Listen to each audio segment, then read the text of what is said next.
Welcome to Students Incorporated, a podcast where we dive into relevant topics and issues related to the world of business, technology, education, and design. I'm your host, Mr. Jason. Episodes include student conversations, interviews with thought leaders, and inspirational stories with an international flavor. This podcast is created and produced with the help of students from the International Community School of Bangkok.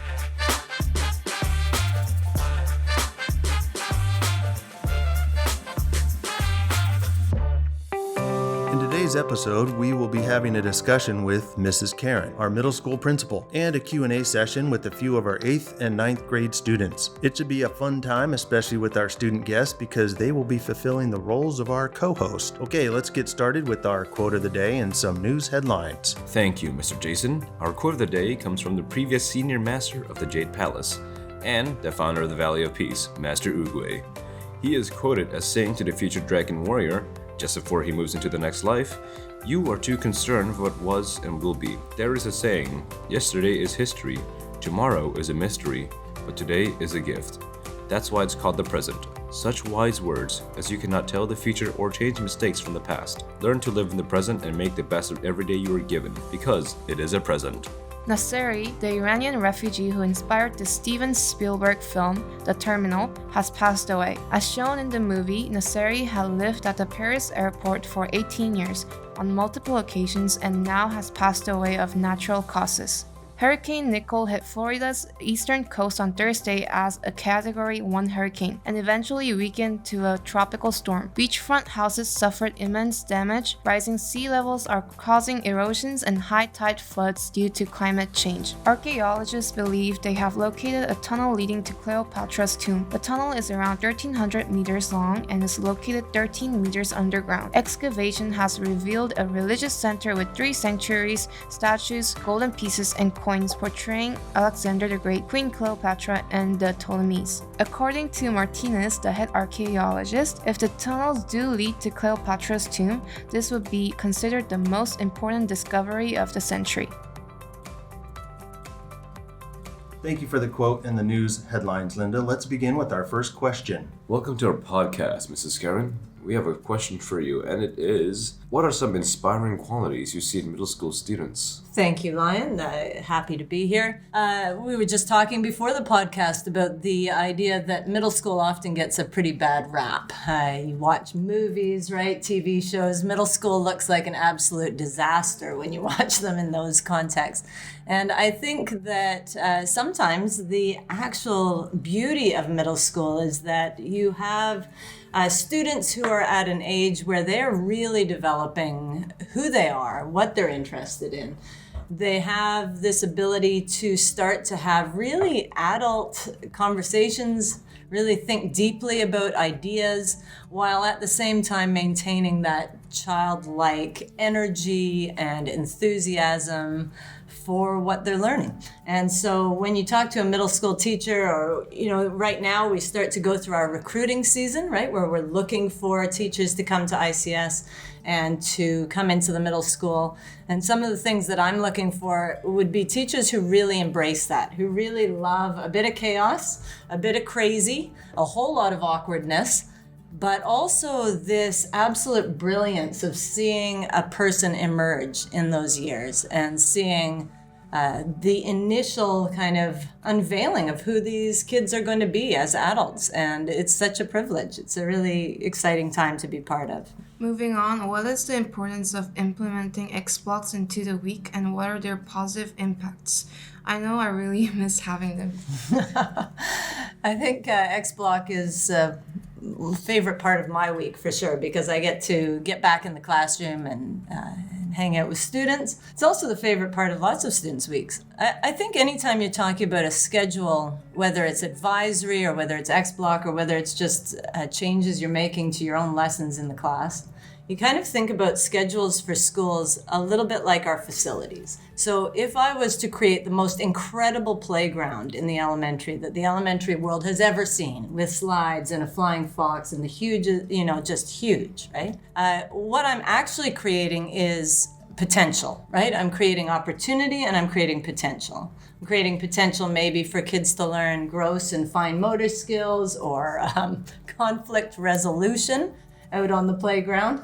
But I'm not actually forcing any of those things to happen. A kid could play on that playground without ever learning to be a good friend or without ever learning to do the monkey bars, right? So anytime that we create a change in a schedule at a school, all we're doing there is creating a potential, an opportunity. And when we created X Block, it was like creating a playground for middle school. Now, if I put in a playground in the grade 12, like the commons for the high school, you guys would probably love it, right? But it wouldn't be used to its maximum potential, because when are kids developing those gross and fine motor skills the most? In elementary.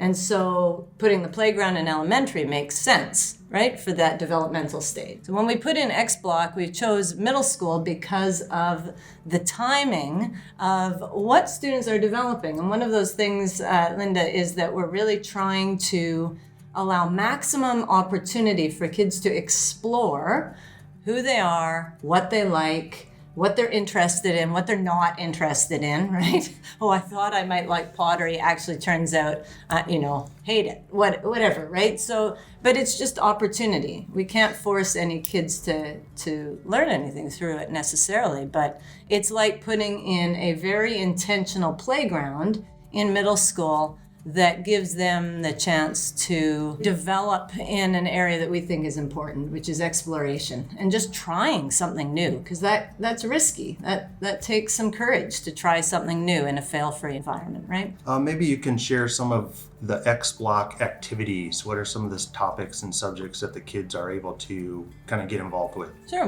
we've got over 22 different choices every quarter, and students can take one X Block per quarter. So you take 4, and hopefully over the course of middle school, you can take up to 12 different subjects or different X Blocks. Everything from kind of STEM electives like microbits and programming. We've got a new one on Python, using Python for coding, animation, digital animation, introduction to Photoshop, all of those sorts of STEM-like activities.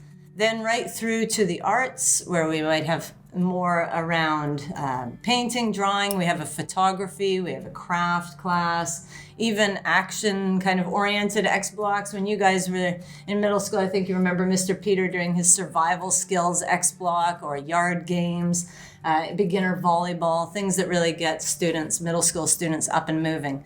I love board games. And so my X Blocks, the next 2 X Blocks I'm running, are strategy board games and that sort of thing, real-time games. So one of the concepts is to ask teachers, like, what do you love?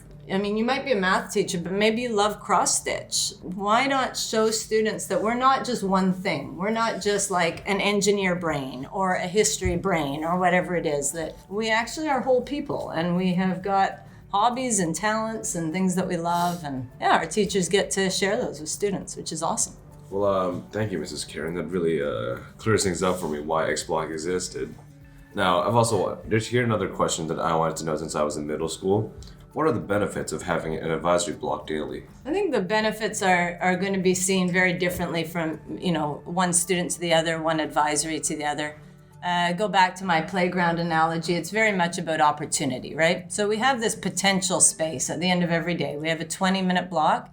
You guys in high school have got kind of a once-a-week homeroom, and you probably remember in middle school we have a 20-minute advisory every day. So you get to meet with the same teacher and the same students each day at the end of every day. When we think about, what could we use that time for? middle schoolers immediately think of fun. What could we use that time for? And so, sure, we want to incorporate some games and team building and get to know you activities, and we do that at least once a week with team building. Some advisories are super competitive, and that's their most exciting part of the week. They really love that. Others are really chill, and they don't kind of get into the competition side of things very much, and that's totally fine. And in fact, maybe it highlights the point, which is that every advisory creates their own identity over time. So you're going to get different groups of students put together. We try to make sure that there's some friends in each one of them so that you don't feel isolated, because the point is to find a small community within our big community. Since you were in middle school, we've had kind of a shift towards really using our advisors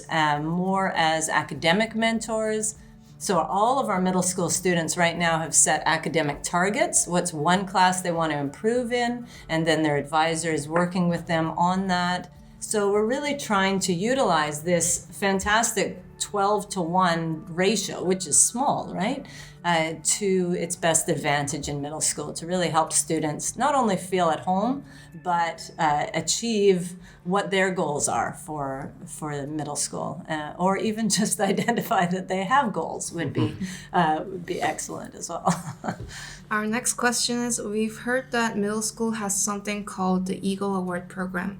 Could you tell us more about it? Most of the upperclassmen here did not have it in middle school, and we were wondering what it is. Probably remember we had an Eagle Award that was given out at the end of grade 8 during a big assembly.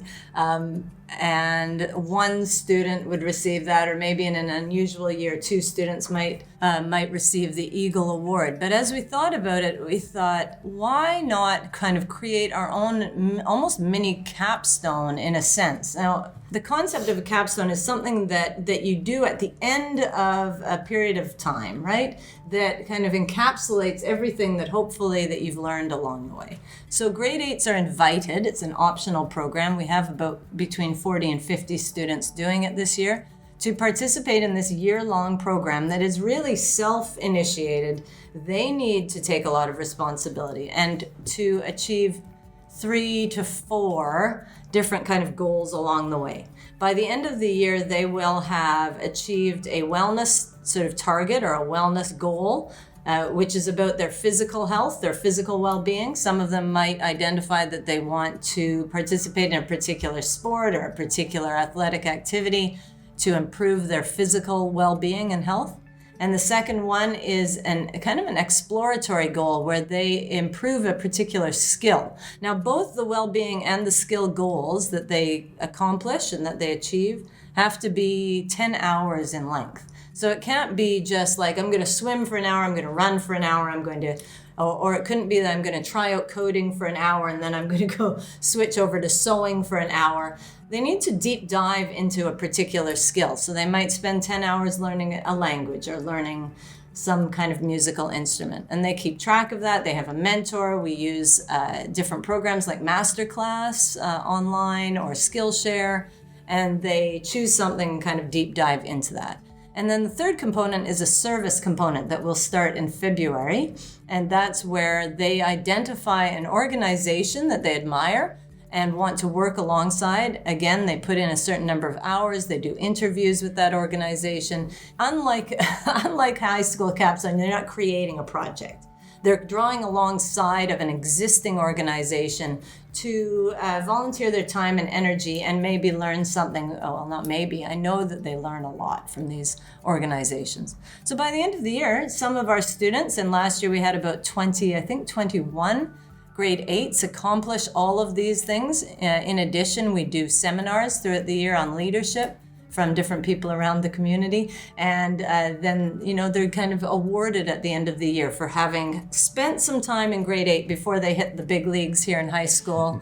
Really, again, exploring something different, trying something new and learning some new skills. So pretty proud of them. I don't know, you'll hear them ask questions later. They're kind of, how do we learn to do well in high school? One of the things that the Eagle Award program teaches them is how to work on a long project. I mean, this is a year-long project. How to break things down into smaller parts, You have a mentor come alongside them and help them make sure they're staying on target.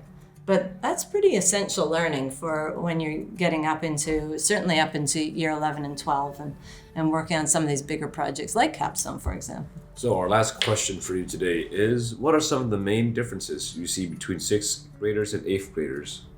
Some of the key differences. So when our 6th graders come in, you really have to think that, we're receiving elementary school and elementary age students, right? These guys are coming in. They've had a single classroom teacher who's done a fantastic job for many years of building a classroom culture where they're together with the same 20 students and they're cared for and nurtured by that teacher. And of course, they've got specials and they move around to different electives, but they're kind of coming into a much more high school, what looks much more like a high school schedule, where they're moving around independently. I don't know if you remember the fear factor in that. Like, am I going to get lost? Am I going to be able to open my locker? Am I going to be late for class? How am I going to find my way around? I think if you asked any of the grade 6 students, they would remember that very well, right? That fear of coming in new to that environment. So moving from that to grade 8, where in the next month, we're going to be working with each of our grade 8 students to create this 4-year course planner where they're looking ahead to high school. And instead of kind of widening their interest, they will start to narrow their focus. And over time, and by the time they hit where you're at now, Linda, they're really kind of focused in on a particular goal, hopefully, or an area of interest. So that's a pretty huge difference between grade 6 and grade 8. Not just talking about physical height, voice changes, all of the delights of puberty that they go through between 6 and 8. But this is a major change in focus from being just totally obsessed with, well, how do I get to class and how do I survive this new world, to, wow, I've really got to start planning for my future in a much more serious way. Some students come into grade 6 ready for university, but there's not too many. And so you see incredible change and growth. And maybe that's one of the things that I love most about middle school. And I think if you talk to any middle school teacher, it's what they love. I first started my career teaching grade 11 and 12. So when I was here at ICS back in the day, I taught English, and I taught some history classes up in the upper high school. I never thought I would want to teach middle school. Like, they were crazy, squirrely, out of control. Over the course of my career, increasingly, I took on classes maybe that were a bit lower in that age group. And I think one of the things that as an absolute delight about middle school is this question you're asking me, Lion, which is this huge difference that you get to witness over 3 years of middle school, seeing students move from really being elementary students to being ready for high school. And that growth is incredible. It's a privilege to be part of. I'm, of course, thrilled to work with the team of teachers and educators I get to work with. Thank you for that. Do you have any final general advice for the current or the upcoming middle school students? Do I have any advice for the current or upcoming middle school students? Well, listen to Students Incorporated. I think that what you're doing here is just an example of the advice that I would give to middle school students, right? Which is, find something you're interested in and create something new. Take this opportunity in middle school over the next 3 years that you've got to initiate something. Start a club, try something. It doesn't much matter if it falls on its face. You're in middle school. There's no big life consequences to trying something and not working out. So yeah, just give it a go. And I think that you'll find that in middle school, all of our teachers would be really supportive of students just trying something new. So I love Students Incorporated for doing that and for initiating something new this year. And I hope you inspire our middle school students to do the same. And with that, we are running out of time for part 1. Thank you so much for joining us, Mrs. Karen. We will be right back for part 2, but first we have our regular announcement from Lion. 1, 2, 3, 4. The holiday season is coming up. With Thanksgiving only a week away, It is a time of deep gratitude and appreciation for our loved ones and the opportunities we've all been given. And, according to Andy Williams, the most wonderful time of the year? Christmas is just a little over a month away. The high school Christmas party is coming up soon, and it will be a fun time filled with games, songs, and great food. Don't forget to sign up with the QR code on the posters around school. For part 2 of this episode, we are mixing it up a bit with our co-host and guest. We welcome 2 current 8th grade students, Nishka and Garch, as our co-host. We also welcome 2 9th grade students, Highlight and Jedi, as our guests. And because we are referring to this part of our episode as Burning Questions 8th graders want to ask 9th graders, our 2 8th grade co-hosts will be interviewing our 2 9th grade guests. Okay, Nishka, we'll begin with our first question. Since we'll have to choose classes for 9th grade soon, what advice would you give us for selecting courses, and how much help do the counselors provide? For me, I'd say to choose courses that really interest you, and I wouldn't choose courses because like your friends are in them or because they might sound cool. Maybe just do them because you want to do them, like if you have an interest in it. And I think counselors, they help you, setting them up and giving you advice for future courses too. Yeah, so for me, I personally think that you should select courses based on your interests or your passions. Just take middle school and treat it as like an exploration field. Try your best to find out and discover your passion in middle school, and then choose your courses based off of your passions. But other than that, for 9th grade, for when you're registering for courses, just keep in mind of the prerequisites, since I totally think that that's important. Although in 9th grade, I don't think there are too many choices for you to choose at that point. You can choose more when you're in 10th grade. And the counselors also provide us with great advice. So if you have any questions, feel free to just ask your counselor. Yeah, and I feel like in 8th grade, the freedom you get is like strings, band, drama. Is there like more core classes that you get to pick specifically? I guess for core classes like math and science, there's a lot more. There's like physics and you have ICP, but then it branches off into many more, more specific classes. Yeah, as Jedi has said, you can choose to delve deeper into certain specific fields, which could benefit you throughout later on in your high school career. So I think it's very important to keep in mind of the prerequisites as well, as I've mentioned earlier, because if you are aware of the prerequisites, you can take that beforehand, and then you can choose the more advanced courses later on in your high school career. Yeah, that is really smart. I feel like people think like ICP I'm taking right now, and there's so much homework. How is that in 9th grade? It really depends on like the classes that you take. Mostly teachers don't really give you as much, homework as you would in 8th grade. It's mostly just studying, but you should do that on your own as like a normal thing. But if you're working on a project, they would assign you like stuff to do. I feel like in terms of workload for me, I don't think there's like a drastic difference between the workload in 8th grade and 9th grade, but the major differences that I would like to point out is the content in 8th grade and 9th grade. So you might experience that transition a little because the 9th grade content might be a little more advanced and it takes more time to wrap your head around it. But overall, speaking of the workload, I don't think there's a major differences. But I would like to also add on that in 10th grade, that might be like the major shift, the actual high school. On your first day of high school, was there anything you were worried about or nervous about? For me, on my first day, I didn't really fear like anything. I was kind of more scared of what the community was like in high school. We were like the lowest grade, and all these older kids, were kind of scary. But as the week goes by, everyone's actually really nice, and it's really good to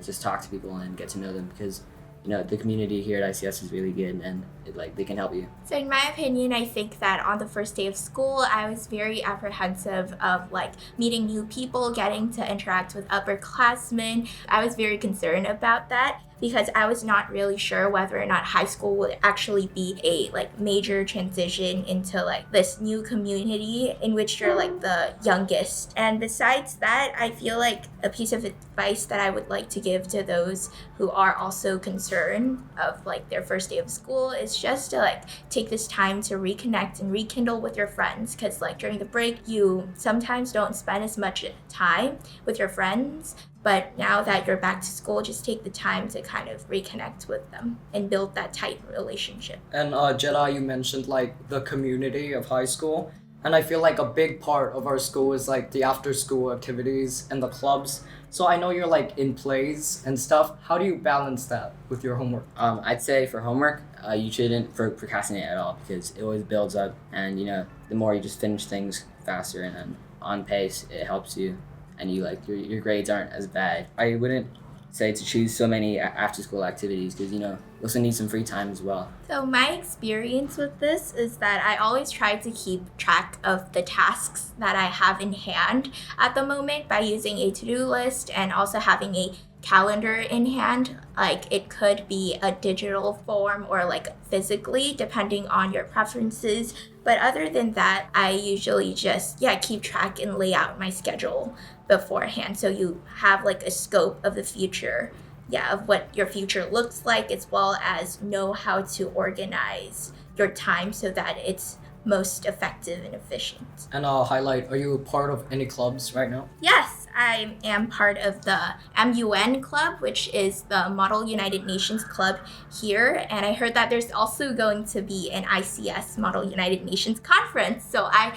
really do look forward to going and participating in that as well. So MUN Club basically introduced me to the idea of students coming together and discussing about like global issues. So I think a piece of advice that I would like to give to like 8th graders, like rising 9th graders, would be to, if you are currently part of the Global Issues Club, maybe you might as well consider joining the MUN Club later on. I'm also part of the Debate, MUN, and the Union Article Club, which is about writing and recognizing the interconnectedness between the global issues and your life. You can also write about random topics, but basically are trying to use journalism as a way to advocate for different issues. So how did it feel for you guys? Because when you were in 8th grade, you were the oldest in middle school and you knew basically everything about it. But then when you go to high school, you're really new to it, and everyone else has been really experienced at that, and they've been there for a long time. In my 8th grade year, I felt really comfortable with just the school. I wasn't really scared of anything that much. I didn't really have any fears, or, I guess doing well in my grades and all that was still an important thing. When I moved into 9th grade, I felt that, I had a lot more to learn, and I had a lot of a new experience, basically. Yep. Yeah, so for me, in middle school, you oftentimes take classes with peers from your own grade, but when it comes to high school, you get like a more diverse environment, and you also get to learn with students whether they're like an upperclassman or maybe they're like a little older than you or some sort. So I basically just ask them for advice, and they're oftentimes very open, and they're always open-minded, and I always like ask them for help if I don't understand about some content that we're currently covering in class. I always try my best to kind of connect with upperclassmen. Yeah, and hearing you guys today, I have to say I'm excited to get into high school. It's like we're get accepted. So what is one piece of advice you would give to all 8th graders moving to high school? Okay, I'd say to enjoy your last year in middle school, because it's a lot of fun.